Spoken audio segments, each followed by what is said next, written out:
வணக்கம் நண்பர்களே. ஒரு முக்கியமான நோட்டிபிகேஷன்ஸ் ரிலீஸ் ஆயிருக்கு. சரிங்களா? முக்கியமான நோட்டிபிகேஷன் ரிலீஸ் ஆயிருக்கு. மெட்ராஸ் ஹைகோர்ட்ல இருந்து ரிலீஸ் பண்ணியிருக்காங்க. ஹைகோர்ட் ஆஃப் மெட்ராஸ் இன்னைக்கு தான், சரிங்களா, ஏப்ரல் 4ஆம் தேதி ரிலீஸ் ஆயிருக்கு.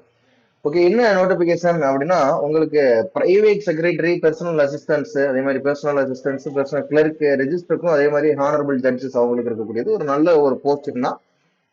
நிறைய பேர் எதிர்பார்த்துக்கிட்டு இருந்திருப்பீங்க. சரிங்களா? நிறைய பேர் வந்து பார்த்து எதிர்பார்த்துக்கிட்டு இருந்திருப்பீங்க.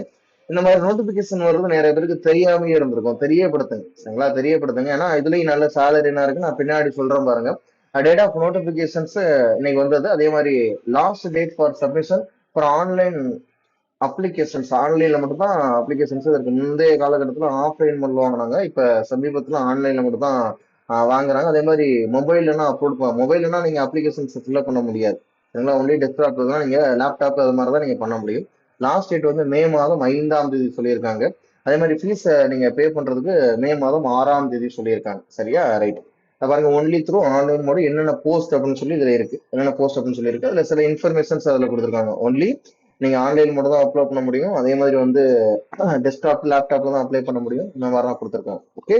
அடுத்து, இந்த எக்ஸாம்ல எவ்வளவு வேக்கன்சி, சரிங்களா, இந்த போஸ்டிங்ல எவ்வளவு வேக்கன்சி இருக்கு அப்படின்னு சொல்லி பாத்தீங்கன்னா, personal assistant PA for honourable judges, சரிங்களா, அவங்களுக்கு வந்து 28 வேக்கன்சி இருக்கு. அவங்களுக்கான பே லெவல் எவ்வளவுன்னு பாருங்க. சேலரி 56,100ல இருந்து 2,05,700 வரைக்கும் இருக்கு. ஓகேவா? இது இல்லாம சில சிறப்பு படிக்காசு அப்படின்னு சொல்லுவாங்க, அந்த மாதிரி அமௌண்ட்னா கிடைக்கும். அடுத்து, private secretary to the register general சொல்லக்கூடியது ஒரு போஸ்டிங் வேகன்சி வந்திருக்கு. அடுத்து, personal assistant to the register அப்படின்னு சொல்லக்கூடியதுக்கு ஒரு 14 போஸ்ட் வேகன்சி வந்திருக்கு. சரிங்களா? இதுக்கு வந்து 36,400ல இருந்து 1,34,200 வரைக்கும் வந்திருக்கு. அடுத்து, personal clerk to the deputy ரெஜிஸ்டருக்கு வந்து பாத்தீங்கன்னா 20,600ல இருந்து 75,900 வரைக்கும் வந்திருக்கு. இது ஒரு 4 போஸ்டிங் வேகன்சில வந்திருக்கு. சரியா? ரைட். அடுத்து, அதுக்கான குவாலிபிகேஷன், ஏஜ் ரிலேட்டடா என்ன குவாலிபிகேஷன், எஜுகேஷன் ரிலேட்டடா என்ன குவாலிபிகேஷன்ஸ் அப்படின்னா, உங்களுக்கு மினிமம் ஏஜ் வந்து 18. சரிங்களா? மினிமம் ஏஜ் எவ்வளவு? 18 இருக்கணும். மினிமம் ஏஜ் 18 இருக்கணும். அதே மாதிரி மேக்ஸிமம் ஏஜ் வந்து உங்களுக்கு ரிலாக்ஸேஷன் பண்ணியிருக்காங்க. மேக்ஸிமம் ஏஜ் ஒரு கிரைட்டேரியா ரிலாக்ஸேஷன் பண்ணியிருக்காங்க. ஒரு 2 வருஷம் இன்க்ரீஸ் பண்ணியிருக்காங்க. அந்த கோவிட் வந்துச்சுல, அதனால 2 வருஷம் தான் அந்த ஸ்டார் போட்டிருக்காங்க பாருங்க. இப்ப எஸ்சி எஸ்டி அதே மாதிரி வந்து எம்பிசி டிஎன்சி பிசிபிசிஎம் அவங்களுக்கு வந்து 37 வயசு வரைக்கும் மேக்ஸிமம் ஏஜ் கொடுத்துருக்காங்க. அதாவது 1/7/1988 அதுக்கப்புறம் பிறந்தவங்களுக்கு பாத்தீங்கன்னா எக்ஸாம் எழுதுறதுக்கு எலிஜிபிள் இருக்கு அப்படின்னு சொல்லியிருக்காங்க. அதர்ஸ் கேட்டகரி வந்து 32 வயசு கொடுத்துருக்காங்க. அதாவது 1/7/1993க்கு அப்புறம் பிறந்தவங்களுக்கு இந்த கிரைட்டேரியா. சரியா? ஒருவேளை அங்க சர்வீஸ்ல இருந்தாங்க, ஃபுல் டைம் மெம்பரா சர்வீஸ்ல இருந்தாங்க அப்படின்னா 47 வருஷம் வரைக்கும், 47 வயசு வரைக்கும் உங்களுக்கு ஏஜ் ரிலாக்ஸேஷன் கொடுத்துருக்காங்க. சரியா? ரைட். அதே மாதிரி ex service menu, differently abled persons, இவங்க எல்லாருக்குமே ஏஜ் ரிலாக்ஸேஷன் பண்ணியிருக்காங்க. சரிங்களா? அதே மாதிரி வந்து டெஸ்டிட் விடோவுக்கு வந்து பாத்தீங்கன்னா நோ ஸ்பெஷல் ஏஜ் கன்செஷன் அப்படின்னா கிடையாதுன்னு சொல்லிட்டாங்க. ஸ்பெஷல் கிடையாது அப்படின்னு சொல்லியிருக்காங்க. எஜுகேஷனல் அண்ட் டெக்னிக்கல் குவாலிஃபிகேஷன்ஸ் எடுத்துக்கிட்டீங்கன்னா, இப்போ எல்லாருக்குமே வந்து காமனா டிகிரி முடிச்சிருக்கணும், அவ்வளவுதான்.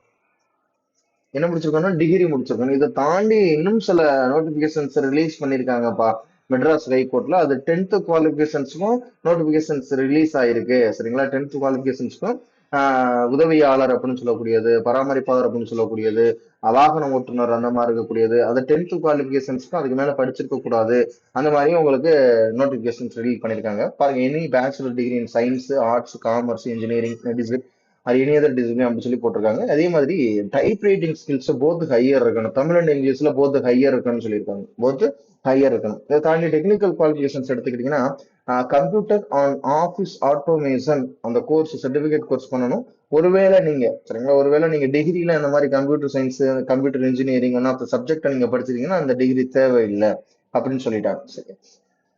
அடுத்து, எக்ஸாமினேஷன்ஸ் ஃபீஸை பொறுத்தளவுல பிசிபிசிஎம் எம்பிசி டிசி உங்களுக்கு பார்த்தீங்கன்னா 1,200 ரூபாய்.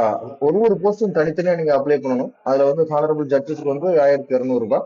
அதே மாதிரி வந்து பிரைவேட் செக்ரட்டரிக்கு 1,200 ரூபாய், பிஏ வந்து ரெஜிஸ்டருக்கு வந்து ஒரு 1,000 ரூபாய், அடுத்த டெபுட்டி ரெஜிஸ்டருக்கு ஒரு 800 ரூபாய் ஃபீஸ் நீங்க கட்டுற மாதிரி இருக்கும். எஸ்சி எஸ்டிக்கு ஃபீஸ் எக்ஸம்ஷன் இருக்கு. அதே மாதிரி டிசபிலிட்டி பீப்புளுக்கு ஃபீஸ் எக்ஸம்ஷன் சொல்லக்கூடியது இருக்கு. சரியா? அடுத்து, இந்த எக்ஸாமினேஷன்ஸ் எப்படி நடக்கும்? 3 ஸ்டேஜஸா நடத்துவாங்கப்பா. காமன் ரிட்டன் எக்ஸாமினேஷன்ஸ் ஒன்று இருக்கும், அடுத்து ஸ்கில் டெஸ்ட் ஒன்று இருக்கும், இன்னொன்று வைவாவிஸ் இருக்கும்.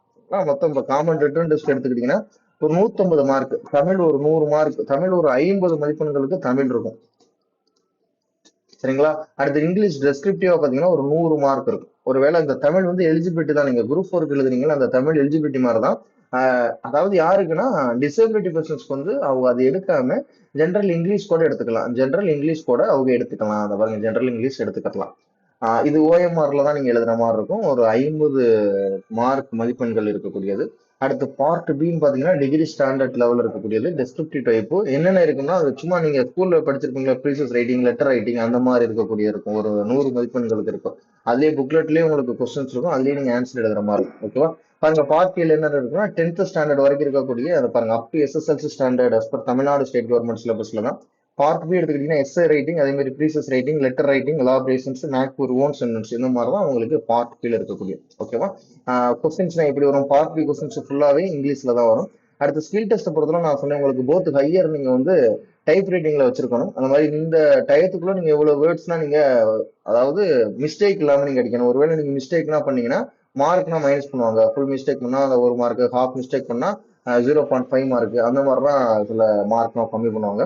சரிங்களா? அதுக்கடுத்து வைவா வாய்ஸ் இருக்கும். என்னென்ன அதுல செகண்ட்ல வந்து என்ன இருக்கும்? ஸ்கில் டெஸ்ட்ல முழு பிழைகள், அரை பிழைகள், அதே மாதிரி கால் பிழைகள், இந்த மாதிரிலாம் கரெக்டா போடணும் அப்படின்னு சொல்லியிருக்காங்க பாருங்க. Right, okay. இதுதான் வந்திருக்க நோட்டிபிகேஷன்ஸ். யார் யாருன்னா பாக்குறீங்களோ உங்களுக்கு தெரிந்த நண்பர்களுக்கு அதே மாதிரி உங்களுடைய ரிலேட்டிவ்ஸ்னா ஷேர் பண்ணுங்க. அட்லீஸ்ட் நீங்க ஷேர் பண்றதுலயோ இல்ல நீங்களும் ஒருத்தவங்க இந்த மாதிரி போஸ்டிங்ல போய் வேலை பார்க்கலாம். சரிங்களா? இந்த போஸ்டிங் தான் போவேன், அந்த போஸ்டிங் தான் போவேன் அப்படின்னு சொல்லி இருக்கக்கூடாது. சரிங்களா? எது உங்களுடைய குவாலிபிகேஷன்ஸ்க்கு, எஜுகேஷனா இருக்கட்டும், அதே மாதிரி ஏஜ் குவாலிபிகேஷன்ஸ்க்கு எதுனா கிடைக்குதோ எல்லாமே அப்ளை பண்ணுங்க. வாய்ப்பு இருந்துச்சுன்னா நீங்க அதுலயும் போய் வேலை பாருங்க. வேலை பார்த்துக்கிட்டு அடுத்து மேற்கொண்டு மேற்கொண்டு நீங்க அடுத்தடுத்த எக்ஸாமுக்குலாம் நீங்க எழுதலாம், உங்களை தயார்படுத்திக்கலாம். சரியா? ஓகேவா? ஆனா முக்கியமான நல்ல போஸ்டிங்ஸ் தான், முக்கியமான நல்ல போஸ்டிங்ஸ் தான். மெட்ராஸ் ஹைகோர்ட் இதை தாண்டி 10th குவாலிபிகேஷன்ஸ்க்கும் ரிலீஸ் பண்ணியிருக்காங்க. அதையும் தெரிஞ்சுக்கிறங்க. அது ரிலேட்டடாகவும் நிறைய பேருக்கு வாய்ப்புகள் இருந்துச்சுன்னா நீங்க போய் ஜாயின் பண்ணிக்கிறோம். ஓகேவா? Okay, thank you all. அடுத்து வரக்கூடிய கிளாஸஸ்ல சந்திக்கலாம். நன்றி, வணக்கம், வாழ்க வளமுடன்.